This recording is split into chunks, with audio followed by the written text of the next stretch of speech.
29 ऑगस्टला अखेरचं पण निर्णायक आंदोलन करण्याची घोषणा मनोज जरांगे पाटील यांनी केली आहे। जरांगेंच्या याच घोषणेच्या नंतर आता आंदोलनाच्या तयारीला देखील वेग आलेला आहे आणि जरांगेंनी आज आंतरवाली सराठी इथे मराठा अभ्यासकांसोबत संवाद साधला। सरकारने दिलेल्या स्टँडर्ड ऑपरेटिंग प्रोसिजरवरती चर्चा झाली।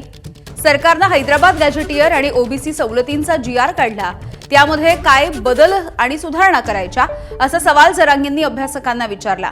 58 लाख नोंदी शोधल्या, त्याचं प्रमाणपत्र मिळालं पाहिजे, ते मिळेपर्यंत मागे हटणार नाही असा निर्धारही जरांगेंनी बोलून दाखवलाय। नाही अभ्यासक आले तरी आम्हाला गरीबाला जसं पाहिजे तसं मी करूनच घेणार 29 लाख आणि आले तरीही करून घेणार, मी जागेवरच घेणार आहे। मी आता जागेवरच ठरवणार आहे की हैदराबाद गॅझेटमध्ये एवढ्या नोंदी आहेत आणि चल दी ते जे यार फेरमाल नाही माहित चुकलाय का बरोबर आलाय, नोंदी इतक्या आहेत ना आणि चल दी।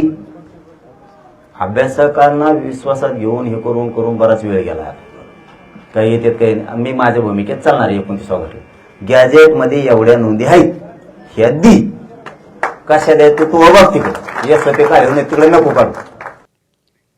तर आज आंतरवाली सराटीमध्ये बैठक पार पडली। जरांगेंना या दरम्यान मराठा अभ्यासकांनी नेमका सल्ला काय दिलाय आपण बघूया। गावस्तरीय समितीला संवैधानिक अधिकार द्या, गावस्तरीय समितीच्या शिफारशी मान्य करा, मराठवाड्यामध्ये नोंदी सापडल्या नाहीत त्यांच्या नोंदी शोधा, मराठवाड्यामधील सर्व मराठा कुणबी आहेत हे मान्य करा, ज्यांच्या नोंदी नाहीत त्यांना कुणबी प्रमाणपत्र सध्याच्या जीआर नुसार अशक्य आहेत। व्हॅलिडिटी कायद्यामध्ये सुधारणा करा, 2001 आणि 2012च्या कायद्यामध्ये सुधारणा करा,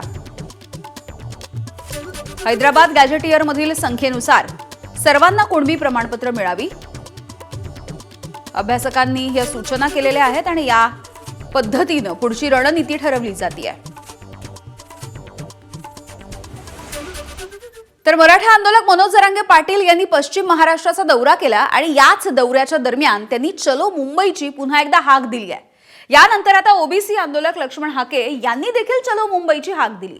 जरांगेंच्या झुंडशाही समोर सरकार झुकतंय आणि वेडे वाकडे जीआर काढत ओबीसींचं आरक्षण संपवत चाललंय, त्यामुळे जरांगेच्या झुंडशाहीला उत्तर देण्यासाठी 1 सप्टेंबरला राज्यामधील सर्व ओबीसी बांधवांनी मुंबईमध्ये यावं असं आवाहन लक्ष्मण हाकेंनी केलं। यावरती मराठा आंदोलक मनोज जरांगे यांनी देखील प्रतिक्रिया दिली। ओबीसी बांधवांनी आपल्या हक्क अधिकाराचं आरक्षणाचं संरक्षण करण्यासाठी लाखोच्या संख्येने 1 सप्टेंबरला मुंबईला यायचं आहे। मी आज दौंड तालुक्याच्या दौऱ्यावर आहे, उद्या बीड जिल्ह्यातल्या गेवराईला सभा आहे, परवा दिवशी मी जालन्यामध्ये जातोय, तेव्हा तमाम महाराष्ट्रामधल्या ओबीसीची, विजयंतीची, एसबीसीची आम्ही स्वतःहून पुढे येऊन आम्ही सांघिकरित्या ओबीसीची लोकसंख्या मोजणार आहोत। तेव्हा 1 सप्टेंबरला सर्व ओबीसी बांधवांना आव्हान करतोय, आपण जिथून असाल तिथून मुंबईला 1 सप्टेंबरला निघायचंय। नेते ओबीसी नाही, ओबीसी नाही, हा फक्त नेते ओबीसी नाही। बिचारा आम्ही बळच कधी धनगराला दुखवलेलं नाही, लेकरं गरिबांचे कल्याण झालं पाहिजे ना, मायक्रो ओबीसीला दुखवलं ना, बंजारा समाजाला दुखवलं ना, आदिवासी समाजाला दुखवलं ना, आम्ही कुठल्याच समाजाला दुखवलंय ना, कोणालाच। यांना यांच्या राजकीय पोळ्या ओबीसींच्या जीवावर भाजायच्या। हेच आंदोलन जर धनगर समाजाला एसटी आरक्षण मिळवण्यासाठी जर केलं असतं ना, आज गरिबांच्या लेकरांचं आयुष्याचं कल्याण झालं असतं। तिथं ताकद लावा, ही इकडं ताकद लावून तुमचा काही उपयोग नाही। मी पुरी ताकद तुमची वायाला घालणार आहे।